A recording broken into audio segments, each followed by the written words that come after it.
সাবেক প্রধানমন্ত্রী কোনো এক স্থানে বক্তৃতা দিতে গিয়ে বলেছেন যে তিনি মানবাধিকার রক্ষায় সচেষ্ট, মানবাধিকার সনদে উনি স্বাক্ষর করেছেন। তিনি বলেছেন ছাত্রদের নিরাপত্তার বিধান উনি করছেন, কিন্তু আমরা বাস্তবে যেটা দেখলাম মানবাধিকার লঙ্ঘনের এই রক্ষার নামে আহত ব্যক্তিকে এপিসি থেকে ফেলে দেওয়া হলো, একজনকে দাঁড় করিয়ে গুলি করা হচ্ছে হত্যার তথ্য গোপন করার জন্য, পোস্টমর্টেম রিপোর্টে মৃত্যুর কারণ পরিবর্তনে বাধ্য করা হচ্ছে। এ ধরনের বহুবিধ ঘটনার বর্ণনা পাওয়া যাচ্ছে। আমাদের কথাগুলো রিপিটেশন হচ্ছে কারণ যারা প্রামাণ্য তথ্য তৈরি করেছেন তারা বিভিন্ন জনের কাছ থেকে বিভিন্নভাবে তথ্য সংগ্রহ করেন। আপনারা যদি বিবিসির যে প্রামাণ্য চিত্র সেটা দেখবেন, কতগুলো মোবাইল ভিডিও স্ক্রিনশট ওইখানে উপস্থাপন করা হয়, তাতে আমি গুনতে পারিনি, এখন আপনারা গুনেছেন কিনা, শত শত মোবাইলের স্ক্রিনশট কম্পাইল করে, লিঙ্ক সংগ্রহ করে, সাক্ষীদের সাক্ষ্য সংগ্রহ করে, ভুক্তভোগীদের বক্তব্য সংগ্রহ করে ওনারা এই প্রতিবেদনটা তৈরি করেছেন।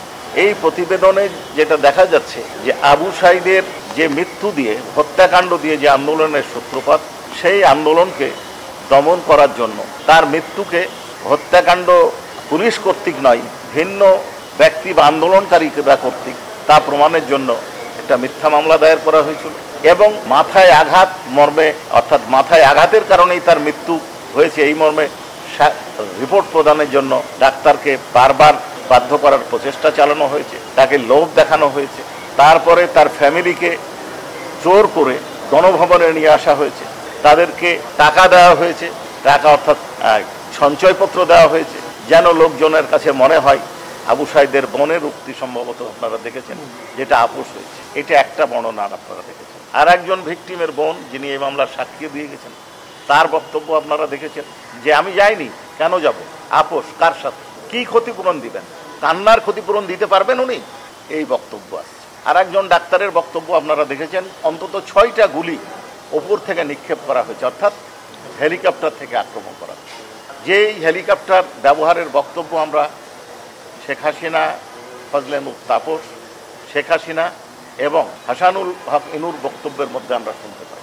আমরা আরও দেখতে পেয়েছি যাত্রাবাড়ি এলাকায় কিভাবে নৃশংস আক্রমণ করা হয়েছে।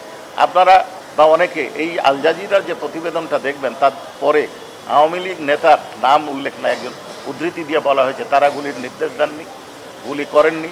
তাহলে এইটা কিভাবে সম্ভব হলো, কারা করেছে? তাহলে আন্দোলনকারীদের ওপর বর্তায়।